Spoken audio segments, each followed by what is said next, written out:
one of the things that's happening this week is the National Federation of Republican Women are meeting in Oklahoma for their Mm. biennial meetings, where they will elect new officers and change some bylaws if that happens. And it's a big event.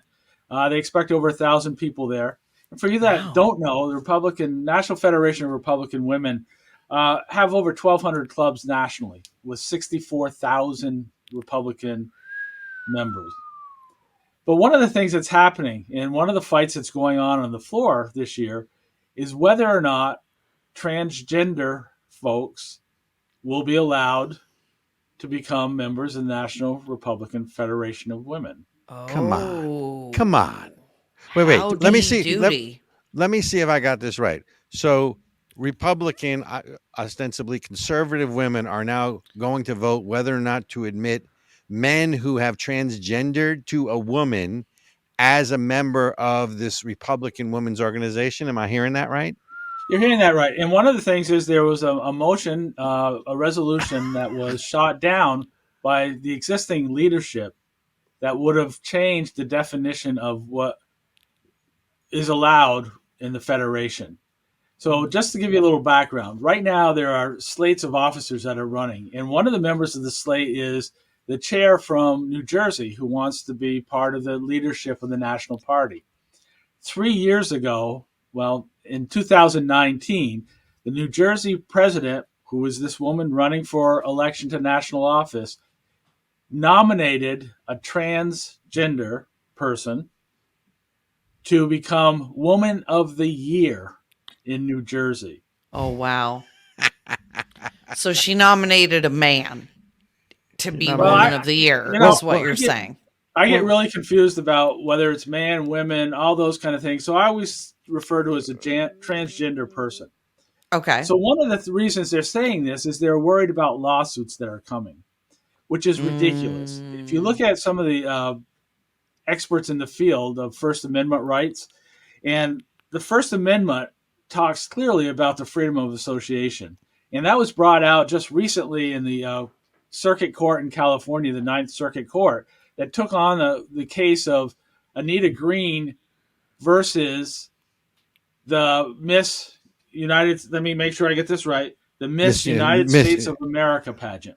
Okay. Oh, I thought it was Miss Universe. I had heard that Miss story. USA. Okay. It is the Miss United States of America. The circuit court, which is well known as being a very liberal court, and that's why Anita Brown brought that case in that particular district. Right. The court said that as a private organization, they have the right to define who can become a member of that organization and who can participate. So the courts have already ruled, and the Supreme Court has ruled several times in these cases regarding free association. So even California, who's super liberal, sided with Miss USA pageant. Exactly. Oh, so that they can define, and it was very clear that their members, those who could compete, were biological women. So now that throws out the whole reason for the National Federation of Republican Women to say that we're afraid of lawsuits, and that's why we still continue and will still allow biological men to be part of our organization.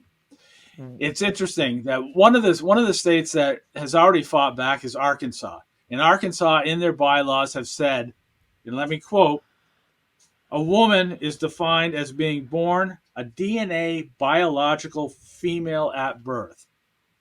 So the Arkansas National Federation of Republican Women made it very clear that their organization is strictly about biological women.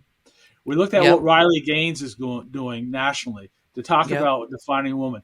If the Republicans themselves are not willing to step up and define what a woman is, what hope do we have? So that's my throw up of the week, that these National Federation of Republican Women are actually considering allowing biological men to be part of a Republican organization for women. I mean, they might as well just change their mind and call it a National Federation of People. That's what's the point? Republican in there. It's if they're defining it as a woman's organization, you should be a biological woman. I That's think you my make a thought. really good point, Jay, is if even the Republicans will not stand up for women or Republican women, what what is the point of being a Republican anymore? Well, and I don't know if we go back to the person in New Jersey that Mm. was nominated to be Woman of the Year, a transgender person.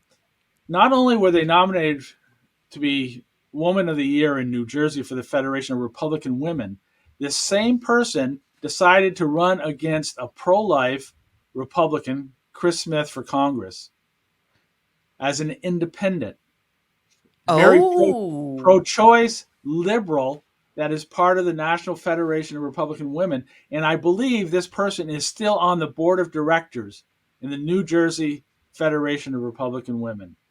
So we need to do something about it. And if you are listening to this and you are one of the 1,000 delegates going to this convention, you need to stand up on the floor. There's already a large group of people that will be standing up on the floor to define what a woman is in terms of being part of the National Federation of Republican Women.